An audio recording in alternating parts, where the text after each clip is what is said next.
ఉంటే చెక్ చేసే సిస్టమ్ ఉందా లేదా, అది సరిగా పనిచేయలేదా, అంతకుముందు ఎట్లుంది ఇప్పుడు ఎట్లుంది, ఏది అసలు లేనే లేదుగా.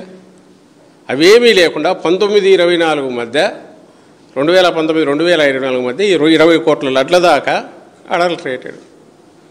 వాళ్ళ నాయకుడు చంద్రబాబు నాయుడు ఏమో జంతువులు కొవ్వనేస్తాడు. ఆ తర్వాత దాని మీదే మరీ సీరియస్ సుప్రీంకోర్టు కూడా ఇంత ఇర్రెస్పాన్సిబుల్గా ఎట్లా మాట్లాడతారు సరికి వెనక్కు తగ్గి ఇప్పుడేమో ఇది తీసుకొస్తారు.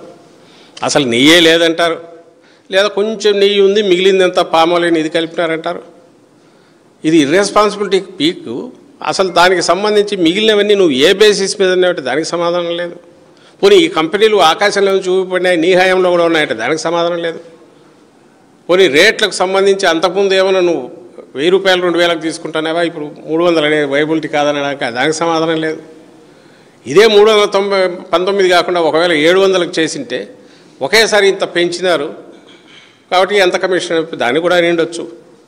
అంటే ఏదన్నా యాపిల్ టు యాపిల్ కంపేర్ చేయడమో ప్రాతిపదిక పెట్టుకొని చేయడమో జరగాలి. పరకామణి కేసులో 75,000 రూపాయల డాలర్లు రవికుమార్ అనే వ్యక్తి పట్టుబడిన వ్యక్తి వాటితో పట్టుబడినాడు.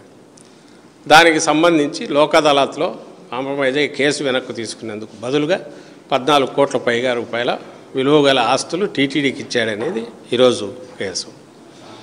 అది సాంకేతికంగా కరెక్టా తప్ప దట్స్ ఎ డిఫరెంట్ ఇష్యూ.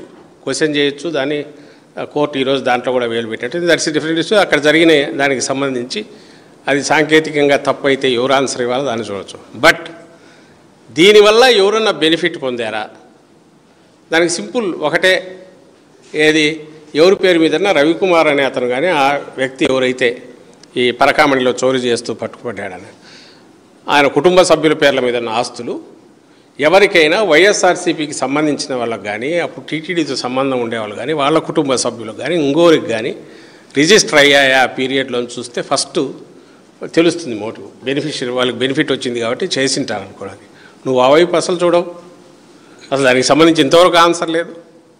కేవలం ఇది దీంట్లో ఏదో జరిగింది ఏం జరిగిందంటే తెలియదు.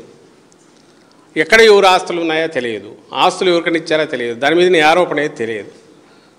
ఇమ్మీడియట్ సతీష్ అనే వ్యక్తిని హెరాస్ చేసి ఇక్కడ నేను ఇంతకుముందు అన్న కన్ఫెషన్ థియరీని కన్ఫెస్ చేయమన్నారనేది అందరికీ తెలుసు, బయట జరుగుతుంది.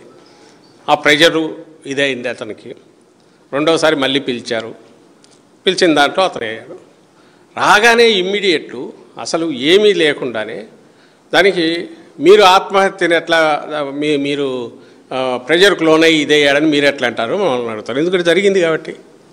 దెర్ ఈజ్ ప్రైమా ఫేసి నువ్వు ఇన్వెస్టిగేషన్ ఒక తప్పుడు కేసు బిల్డ్ చేస్తున్నావు అనడానికి కావాల్సినవి ఉన్నాయి. రెండవది అతనికి పిలిచి నువ్వు హెరాస్ చేసావనడానికి కావాల్సినవి ఉన్నాయి. అపోజిషన్లో ఉన్నావు, మా దగ్గర ఫ్యాక్ట్స్ ఉండవు కాబట్టి మేము ఆరోపణ చేసాం.